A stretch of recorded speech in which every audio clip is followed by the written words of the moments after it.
Hey everyone, Ricardo here with the weekly deck tech. Today we are going to be showing off a powerful deck that placed second at GP Toronto, Mardu Dragons. There were Rhinos, Ojutais, and Rabblemasters everywhere, but we had a deck that stood out from among the rest. Edgar Magalhaes was piloting standard Mardu Dragons, and man, it was a deck that looked mad.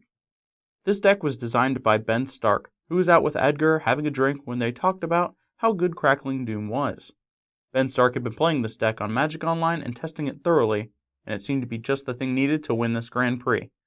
Unfortunately, in the finals, Edgar had a bit of bad luck in Game 2, as he didn't see any lands, and in Game 3, Lucas Siao drew nothing but removal for Edgar's butchered starting hand of 5 cards. Packing an aggressive suite of Goblin Rabblemasters, Thunderbreak Regents, and Stormbreath Dragons was already pretty strong, but he also put in 2 Kolaghan, the Storm's Fury. Not the Dragonlord, but the youngster himself. So we have a very powerful creature base that's also paired with brutal spells. With 4 Draconic Roar and 2 Foul-Tongue Invocation, we can deal with our opponent's creatures and always reap additional benefits. We have 10 dragons in this list, so we easily have the bonus effect turned on most of the time, if not all the time. We also have Crackling Dooms to make quick work of Esper Dragons, and a 1 of Murderous Cut to supplement spot removal. This is important to have, because if we keep making our opponent just sacrifice creatures, we might never get them to sacrifice the one we want. The 1 of Kolaghan's command is also nice to have, because it helps against every red deck as it kills most creatures in those decks, and gets them to discard a card. Thoughtseize keeps the way clear and keeps our opponents playing honest. The land base is pretty standard here. We have 2 Haven of the Spirit Dragon to nab any of our dragons that bit the dust, and most of our lands will enter untapped, to make sure that we are playing on curve as much as possible each game. Edgar had some pretty sweet plays too. With Kolaghan, he can get around Elspeth's second ability, and he can easily play around the removal if his opponent were to tap out. Dashing is his way of beating Lucas in the finals in Game 1. You can also see that he had Haven to bring back the dragon if things went south, and he had a Draconic Roar to stop his opponent from keeping up on the battlefield. The real deal here with this list is Crackling Doom. This card lifted weights all weekend as it took out the strongest creatures the opponent could offer. This cleared the way for Seekers and Rabblemasters of Siege Rhinos and Tassikers. It also did the same for the Dragons when staring down Silumgar and Ojutai. The best was running late against mid-range and control decks with Soulfire Grandmaster. When you start buying back Crackling Doom, the game should be over pretty quick. From the sideboard, we have the colors to bring in the best. We have 1 Thoughtseize, 2 Outpost Siege, 1 Mastery of the Unseen, 1 Kolaghan's Command, 2 Crux of Fate, 1 Dragonlord Kolaghan, 2 Read the Bones, 4 Anger of the Gods, and 1 Elspeth, Sun's Champion. I'll be going over each card and which matchups they really shine in, as we have a lot of different archetypes and variants of those in Standard.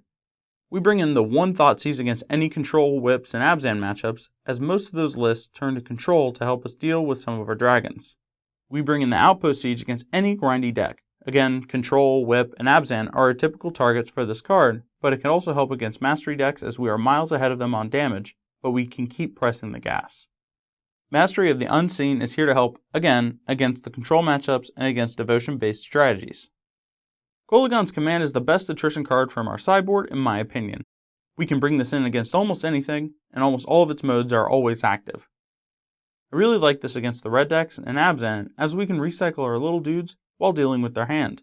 Being able to shoot down a Rabblemaster and force our opponent to discard a card is just terrific. This can also deal with the morphed creature, which nowadays is pretty important. Crux of Fate is strong against any of the other dragon lists. Alternatively, it's also very powerful against the decks without dragons. If we are against, say, Abzan midrange, then this card can clear the board while leaving us the dragons. It's the same advantage Blue-Black and Esper Dragons gain by playing this card. Dragonlord Kolaghan is a card I'm still very curious about. It's a spectacle to me as it only triggers on creatures and planeswalkers. I like this as a sneak attack, but even that seems pretty loose. Someone please give me input on this card. Read the Bones is great against Abzan and Bant as it gives us some more ammo. Our deck can be super fast and our foot is almost always on the gas pedal, and this card helps our foot stay there. Anger as a 4 of. I would jam this against all aggro decks, Mastery decks, and especially Jeskai token decks. Heck, if you see an Elvish Mystic on your opponent's side, in Game 1, put this card in for Game 2. Elspeth, Sun's Champion is great against red-green dragons. I absolutely love this card against that matchup. She's also sweet at making chump blockers for devotion decks, and her emblem puts you in executioner mode. Edgar's top 8 opponents were quite strong, but he was favored to beat through them. In the quarterfinals and semifinals, he laid the beatdown on 2 Bant Megamorph decks. These lists are quite good at generating card advantage, so attrition is a strategy you don't want to play. Luckily, Edgar was playing a reactive deck that can close games out quickly. While great to trade with, I would take out the playset of Seeker of the Way and Soulfire Grandmaster here to bring in the control. These cards can fight with Bant Megamorph's creature base for a little while, but they won't guarantee permanent answers thanks to Den Protector and Deathmist Raptor. Like I said, see an Elvish Mystic, and we jam 4 Anger of the Gods. The other 2 slots will be filled with an Elspeth, Sun's Champion, and Thoughtseize.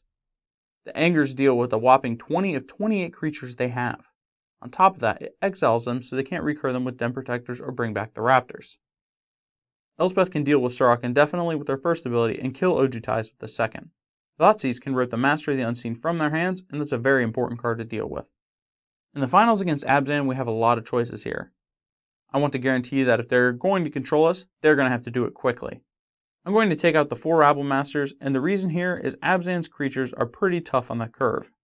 So we want to get ahead by playing our early 2 drops and then win by taking to the skies. From our sideboard, we can bring in 1 Thoughtseize, 2 Outpost Siege, and 1 Crux of Fate. The Thoughtseize fills our playset so we can rip out their removal, Rhinos, and Planeswalkers. The Outpost Siege will give us card advantage, and the Crux of Fate is our emergency button. This was the hand I had kept when I playtested this list against Esper Control. Should I have kept this or went to 6? Well, that's all I got for today. This deck list is quite insane, and I'm going to be playing it myself for a few weeks for sure. Mardu has been my favorite playstyle in cons, and thanks to Ben, Stark, and Edgar, I'll be able to play in my element. Let me know down in the comments if there was something I missed, and as always, this has been Ricardo with Gathering Magic. Thanks for stopping by.